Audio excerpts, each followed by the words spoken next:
할렐루야. 3월 1일 월요일 큐티 영상 시작하겠습니다. 오늘 말씀은 시편 51편 1절에서 19절입니다. 신앙의 핵심은 죄에 대한 자각과 죄에 대한 그런 용서를 받으며 하나님 앞에 새로운 그런 자녀가 되는 것입니다. 이 부분은 우리가 늘 알고 있는데 알고 있어도 사실은 우리가 이것을 깊이 깨닫지는 못하는 것입니다.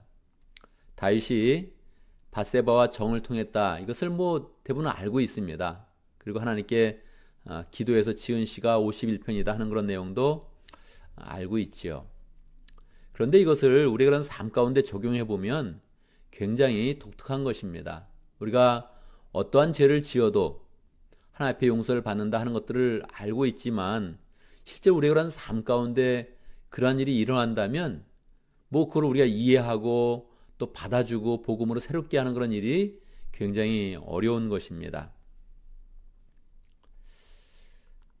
우리 교단에 존경하는 그런 목사님이 있었는데 은퇴를 한 1년, 2년 앞두고 나서 7계를 범했습니다.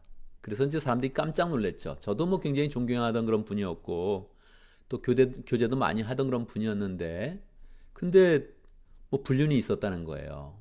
이게 받아들이기 굉장히 어려웠습니다. 그분이 설마 그런 마음이 들었죠. 더 놀라게 한 것은 그분이 한 사람과 불륜을 맺은 게 아니라 복수였다는 거예요. 다른 여자가 또 있었다는 거예요. 그래서 서로 그 상황 가운데 서로 투기를 하면서 그래서 이제 첫 번째 불륜을 맺었던 사람이 이제 이걸 공개하면서 이게 얘기가 커졌다 이러더라고요. 그러고 나서 제가 그분을 생각을 했는데 처음에 가졌던 그런 이미지와 분명히 다르게 느껴지더라고요. 그리고 이제 시간이 한참 질러서 그분이 당연히 면직이 됐고 그랬는데 그분이 이렇게 회복이 되길 원한다 그런 얘기가 이렇게 들려오는데 제 마음 가운데 불편함이 있더라고요. 무슨 생각으로 그분은 회복된다 그러나 그냥 조용히 살면 되지 이런 마음이 이렇게 들더라고요. 그러니까 이게 삶 가운데 들어오면 얘기가 굉장히 다른 거예요. 다윗의 경우 우리가 다 알고 있지요. 다윗은 제가 아는 그 목사님보다 분명히 더 큰 잘못을 저질렀죠. 왜냐하면 이 사람은 불륜으로 끝나지 않고 불륜을 한 다음에 그 남편, 충성스러운 그런 남편 우리아를 죽인 겁니다. 여러분, 우리가 난 사람을 용서할 수 있는데 얼만큼 용서할 수 있을까요? 살인자를 용서할 수 있습니까? 우리가 가늠한 사람을 용서할 수 있을까요? 감사하게 우리 공동체 가운데 아직 그렇게 서로 가늠을 했다 그런 경우는 없는 것 같아요. 감사하죠. 앞으로도 그렇게 없기를 정말 간절히 바랍니다. 정말 소원하죠. 이게 보통 마음을 괴롭게 하고 보통 가슴을 아프게 하는 게 아니란 말이에요. 그러니까 우리 가운데 그런 일이 있다면 우리가 과연 그거를 받아줄 수 있을까? 여러분 제가 생각해 보세요. 제가 만약에 다른 데서 불륜을 저질렀다. 그러고 나서 그 다음 주에 멀쩡하게 설교를 하려고 그래요. 그럼 여러분 그 설교를 듣겠습니까? 제가 목회직을 계속 할 수는 있는 겁니까? 저뿐 아니죠. 다른 사람도 마찬가지죠. 장로님이든 목사님이든 누구든 이상 불륜을 저질렀어요. 그러고 나서 멀쩡하게 그냥 정상적인 그런 삶을 살라 그러는 거예요. 이거 우리가 받아줄 수 있습니까? 공동체에서. 어떤 겁니까? 이게 안 되거든요. 이렇게 그냥 하나님이 용서했으면 용서해야지 이런 마음을 갖고 우리가 그 사람을 보려고 해도 그게 그렇게 안 되는 거예요.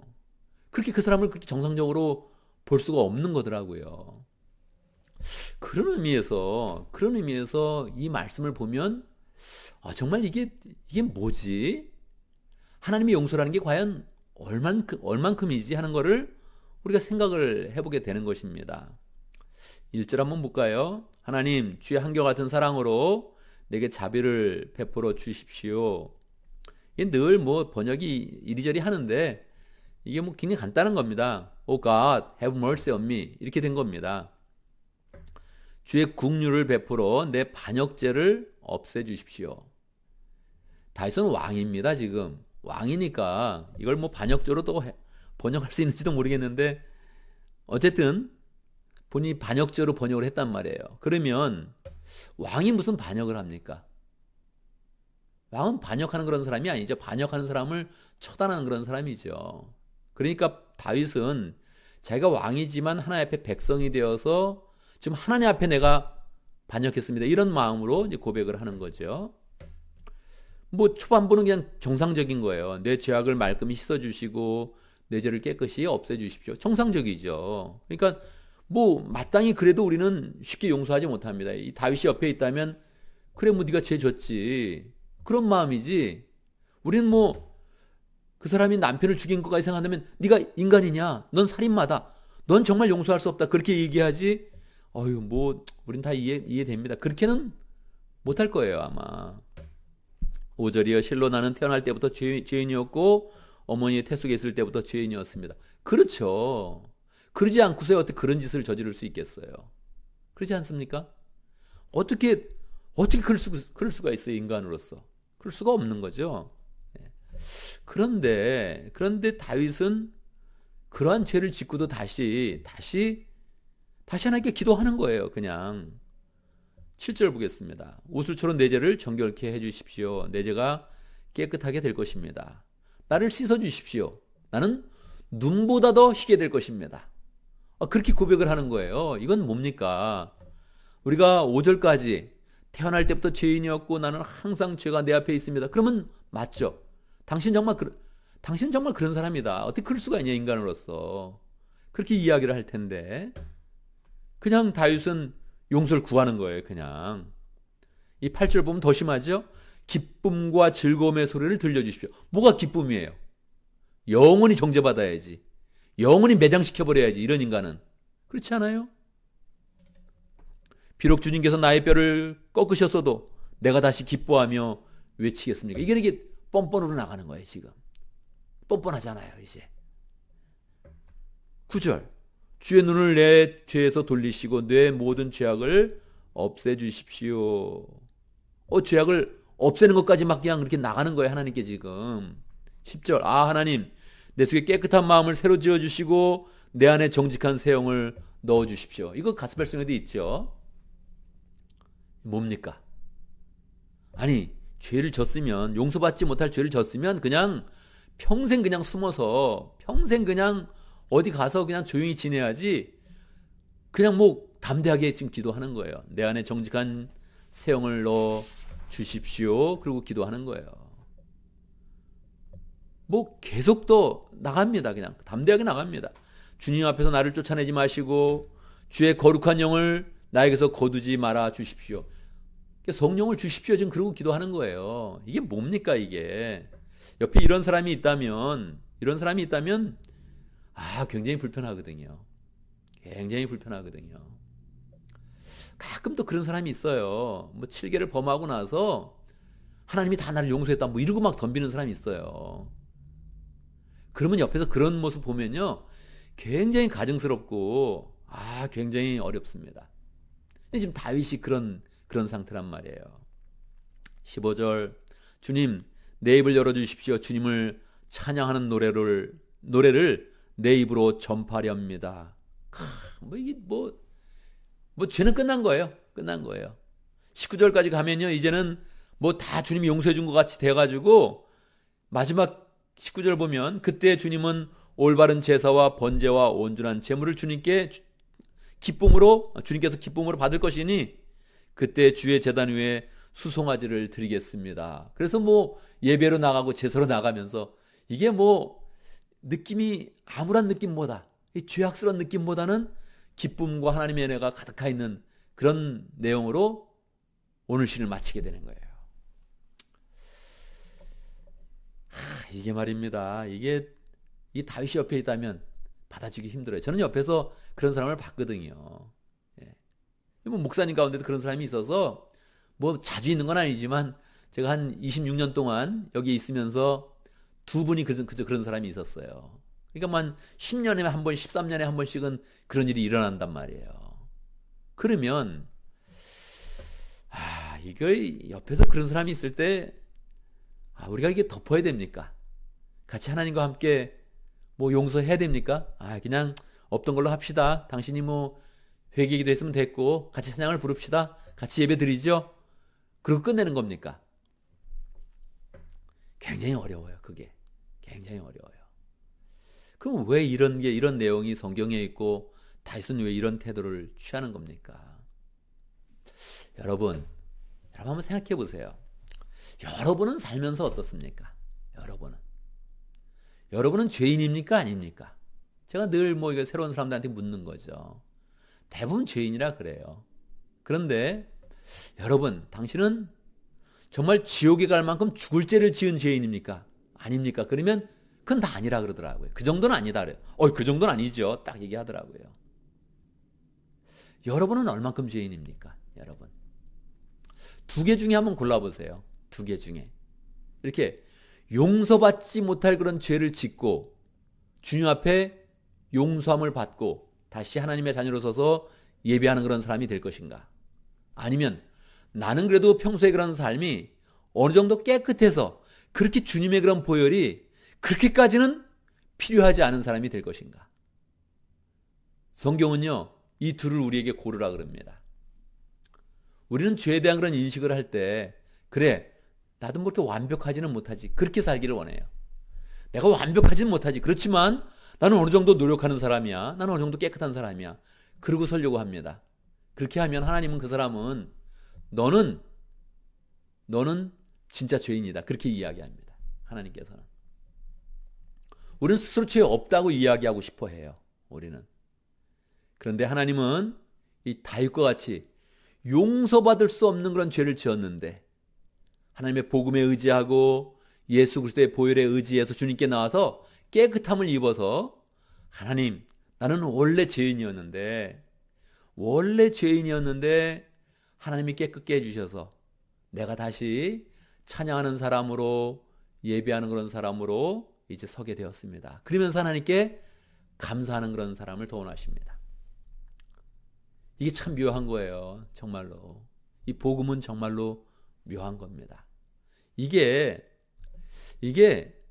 다른 사람이라면, 삼자라면 우리는 항상 공평한 그런 기준을 대는 거예요. 저 사람 어떻게 저럴 수 있냐. 이렇게 딱 되는 거예요. 근데 가까운 사람이라면, 만약에 자녀라면 어떻게 하겠어요, 여러분? 자녀가 죄를 짓다면 어떻게 하겠어요? 자녀가 만약에 살인죄를 졌어요. 자녀가 간음죄를 졌어요. 여러분 용서하겠습니까? 용서하지 않고는 배길 수가 없는 거예요. 자, 이제 우리가 복음 앞에 서야 되는 거예요. 우리가 어떤 자냐? 우리가 어떤 사람이냐? 우리가 어떤 죄를 짓고 사냐? 다윗이 이야기하잖아요. 자기가 지은 것은 간음죄인데, 근데 나는 하나님 앞에 반역죄를 지었습니다. 이렇게 번역하지 않습니까? 우리는 하나님 앞에 반역의 죄를 짓는 거예요. 하나님 앞에 반역의 죄. 우리는 하나님의 마음을 아프게 하는 그런 죄를 짓는 거예요. 우리는 하나님을 온전히 인정하지 못하고 정말로 햇빛보다 더 강렬한 공의의 빛으로 우리를 비추고 있는데 거기에 늘 온전하지 못하는 그런 모습으로 서면서도 다른 사람을 정죄하는 그런 마음으로 우리는 살고 있는 것입니다. 그래서 여러분이 너무 죄를 안 짓고 산다. 감사하죠. 정말 우리가 그래 노력해야죠. 우리가 죄에 대해서는 죽은 자로 이미 거듭난 자로서 예수 그리스도의 복음을 알았는데 십자가에 죽으신 예수님을 알았는데 우리가 죄를 정말 무서워하면서 안 지으려고 노력하며 살아야 되죠. 그런데 그렇게 살다가 우리가 바리새인 쪽으로 가면 안 된다는 거예요. 그렇게 가다가 우리가 나는 그래도 삶은 어느 정도 의롭다. 나는 죄 안 짓는 게 너무 감사하다. 나는 범죄하지 않은 게 감사하고 내가 거룩한 그런 삶을 살 수 있는 게 감사하다. 이렇게 맞춰버리면 주님은 그 사람은 의롭지 못하다. 이렇게 판결한다는 거예요. 그래서 우리의 마음 가운데 하나님, 내 죄가 하나님 앞에 있습니다. 내가 사실은 태어날 때부터 내가 죄를 지었고 태어나면서부터 이미 죄인입니다. 이거를 우리가 완전히 고백하는 그런 그 마음이 굉장히 중요합니다. 그것은 자꾸 죄에 집중하는 것이 아니고 이 죄를 씻어줄 수 있는 예수 그리스도의 십자가의 은혜를 의지하는 것입니다. 그래서 내가 정말 주님의 십자가의 은혜가 반드시 필요한 사람이고 내가 깨끗해지는 것은 내 삶의 의로움이 아니라 예수 그리스도의 은혜입니다. 이렇게 고백하는 그런 사람이 돼야 됩니다. 그때 우리는 복음의 은혜를 더 풍성히 누릴 수 있는 것이고 다른 사람을 볼 때도 정죄하는 그런 눈이나 저 사람은 안 된다, 이렇게 스스로 판단하는 그런 그 마음이 아니라 예수 그리스도의 그런 그 마음으로 한 형제 되고 한 자매 될 수 있는 그런 마음을 갖는 것이지요. 베드로도 영화를 볼 때 베드로의 그런 대사가 기억이 남는데, 다른 사람이 저는 주님 앞에 죄를 많이 졌습니다, 그래서 용서받기 힘듭니다, 그랬더니 베드로가 그렇게 대답을 하더라고요. 그 영화에서 나는 더한 죄를 졌습니다. 나는 주님이 보고 있는데도 주님이 십자가에 못 박아 죽을 사람이라고 이야기했고 저주했습니다. 주님이 들리는 가운데서도 나는 주님을 부인했고 아예 주님을 저주했습니다. 내 죄가 더 큽니다. 그렇게 고백을 하더라고요. 굉장히 인상적이었어요. 저 마음 때문에 베드로는 더 많은 사람에게 복음을 전할 수 있었구나 하는 것을 깨달았습니다.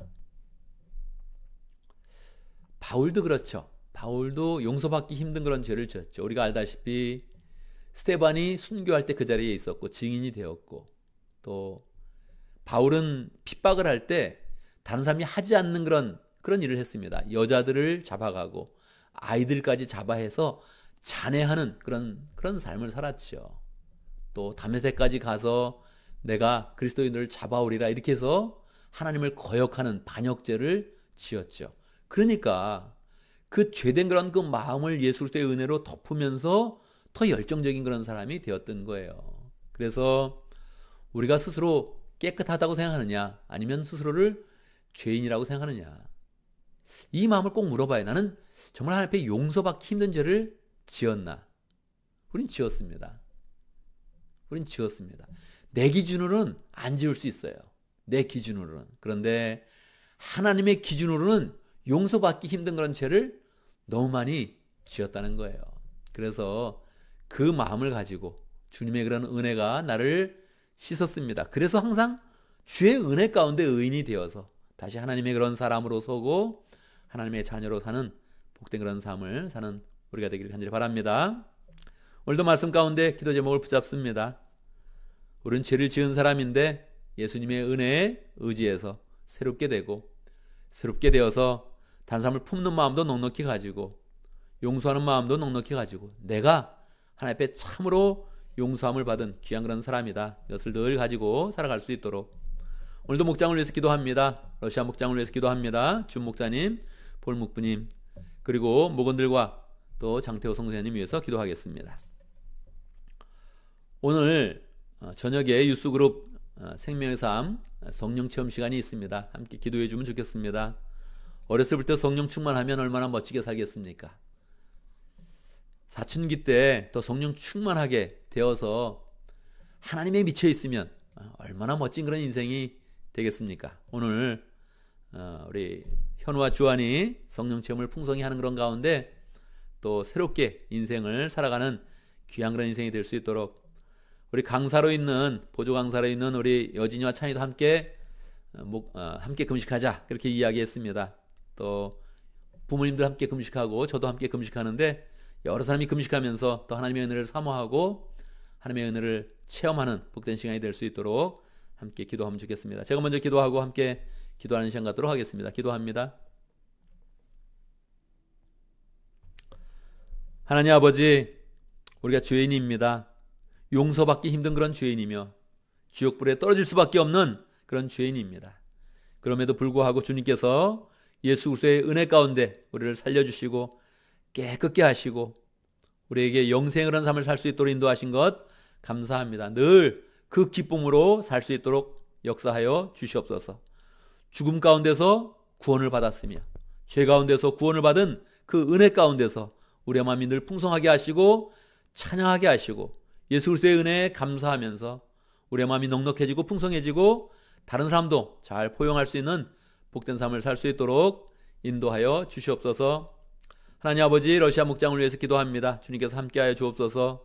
하나님의 은혜 가운데 목장을 잘 세워갈 수 있도록 역사하시고 하나님께서 늘 목장을 이끌어 주셔서 목장 가운데 주의 사랑과 은혜가 넘쳐날 수 있도록 역사하여 주옵소서.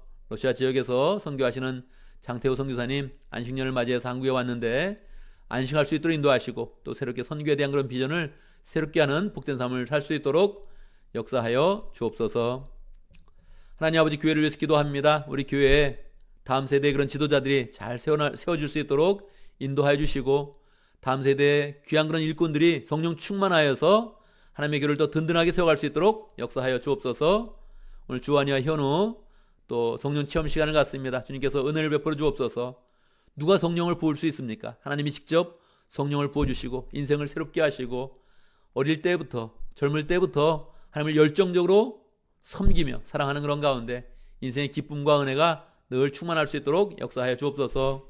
오늘 모임을 두고서 함께 금식하는 사람들이 많이 있습니다. 동일하게 주의 은혜를 풍성히 누리게 하시고 성령 충만케 하여 주시고, 성령 가운데서 더 주의 은혜를 풍성히 누리며 하나님을 찬양하는 복되삼을 기억할 수 있도록 역사하여 주옵소서. 하나님, 주의 은혜 가운데 3월 첫날을 또 맞이했습니다. 한 달을 더 지켜주시고 주의 은혜 가운데 모든 일이 또 사랑으로 풍성해지게 하시고 열매 맺는 귀한 삶이 될 수 있도록 역사해 주옵소서. 우리 교회는 더욱더 영혼을 사랑하고 제자 삼는 그런 삶으로 잘 세워질 수 있도록 역사해 주시고, 우리가 VIP를 만날 때마다, 이야기를 전할 때마다, 목장에 모일 때마다 하나님의 은혜가 풍성해서 변화받는 그런 역사가 일어나게 하시고, 거듭나서 구원받는 그런 역사가 풍성하게 일어날 수 있도록 인도하여 주옵소서. 예수님의 이름으로 기도드리옵나이다. 아멘.